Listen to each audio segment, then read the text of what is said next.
ኡስታዝ ሐሰን ታጁ ኢስላማዊ ጥናት ላይ ከአልጀዚራ ዩኒቨርሲቲ የማስትሬት ዲግሪ ያለው ሰው ነው። ዑሉመ ሸርዒ ላይ የሸሪዓ እውቀት ላይ ከሀገራችን ከትልልቅ ዓሊሞች በጣም ብዙ የቀራ ሰው ነው። ከትልልቅ ደግሞ ከሀገራችን በጣት ከሚቆጠሩ የሀዲስ ሊቃውንቶች መሃል ሊመደብ የሚችል ሰው ነው። ሙፍቲ ራያ ሲባል ሰምታችኋል አይደለ? ሙፍቲ ራያ ቅርብ ከኢማሙ ቡኻሪ ቅርብ የሀዲስ ሰነድ ያላቸው ትልቅ ዓሊም ናቸው እና አሁን በቦታቸው ኸሊፋ ሆነው እያስቀሩ ያሉት ልጃቸው ናቸው። ከሳቸው የሀዲስ ሰነድ ኢጃዛ ያለው ሰው ነው። ይሄ ማለት ኡስታዝ ሐሰን ታጁ የሀዲስ ሰነዱ ከኢማሙ ቡኻሪ በጣም ቅርብ ነው እያልኩህ ነው። ስለ ዓለማዊ ትምህርቱ መቼም ብዙ አልነገራችሁም፣ ብዙዎቻችሁ የምታውቁት ነገር ነው። እንደውም በቅርቡ ፒኤችዲውን እየሰራ ነበር። ሲበዛ ምሁር ነው። ራሱ የጻፋቸው ብዙ መጽሐፍቶች አሉ። ትርጉም የሰራቸው በጣም ብዙ መጽሐፍቶች አሉ። አጠቃላይ 200 ምናምን ከዛ በላይ ነው መጽሐፍ ያዘጋጀው። በጣም ታዋቂ መጽሐፍቶች ራሱ ሪያዱ ሳሊሂን ለምሳሌ ትርጉሙን፣ ረሂቀል መክቱም ምናምን ብዙዎቻችን ቤት ላይ ማይጠፉ ኪታቦች ናቸው። እነዚህን ኪታቦች ትርጉም ያዘጋጀው ኡስታዝ ሐሰን ታጁ ነው።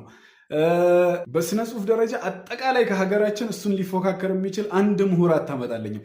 እንደውም 2021 ኳታር ላይ በተዘጋጀ የነበረው ዓለም አቀፍ የስነ ጽሁፍ ውድድር ላይ ከሀገራችን ብቸኛው ተሸላሚ ነበር ሀገራችንን ያስጠራው እና ስለሱ በጣም ብዙ ብናቅ ለራሳችን ነው ጥቅሙ። ማለት ነሻጣችን ይጨምራል። ብዙ መስራት እንዳለብን ምናምን እናስባለን። እሱ ይሄን ሁሉ ስራ በየትኛው እድሜውን የሰራው የሚለውን ነገር ማሰብ እንጀምራለን። ይሄ የፌስቡክ አርበኞች ከቆዩ አመታት ከቆዩ ኢንተርቪዎች ላይ ምናምን እየቆራረጡ እያመጡ የሚሰሩትን የስም ማጥፋት ዘመቻ ተዉትና ራሳችሁ ኢንተርቪዎች ላይ እየገባችሁ ምናምን ለማየት ሞክሩ ስለሱ ማለት ነው። እና ምንድነው ሰሞኑን ያየሁት ኡስታዝ ሐሰን ታጁ ከማህበረ ቅዱሳን ጋር ተናቦ ነው የሚሰራው ምናምን አይነት ነገር። ኡስታዝ ሐሰን ታጁ ለመጀመሪያ ጊዜ በማህበረ ቅዱሳን የረድ መጽሐፍ የጻፈባቸው እሱ ነው።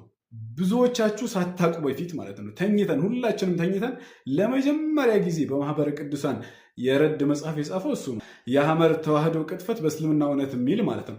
እሱን እያነሱ እንደውም እነሱ ናቸው የስም ማጥፋት ዘመቻ ሲያደርጉበት የነበሩት ማለት ነው። ሁላችንም እየገባን የእሱን ኢንተርቪዎች ብንከታተላቸው በጣም ብዙ ፋይዳ ነው የምናገኝባቸው። ማለት በቃ ሀሳብ ላይ ነው ትኩረቱ። የሰዎችን ስም እያነሳ ያነውር ምናምን ግዴታ ካልሆነበት የሰው ስም አይጠቅስም አስለን። በቃ ሀሳብ ላይ ነው ትኩረቱ። ማለት ሀሳብ ልክ ያልሆነ ሀሳብ ካለ ልክ አይደለም ምናምን ይላል። ሀሳቡን ለመግለጽ የሆነ ፍርሃት ያለበት ሰው አይደለም ምናምን። በጣም የሚገርም በቃ እንትን ያለው ሰው ነው። በቃ አንተ ስለምንም ይሁን ኢንተርቪው ገብተህ ብታየው ትጠቀምበታለህ። አንተ መውሊድ አታከብርማ። እሱ የሚያወራው ኢንተርቪው ላይ ስለ መውሊድ ከሆነ ገብተህ ተከታተለው ያንን ኢንተርቪው፣ የሆነ ፋይዳ ታገኝበታለህ።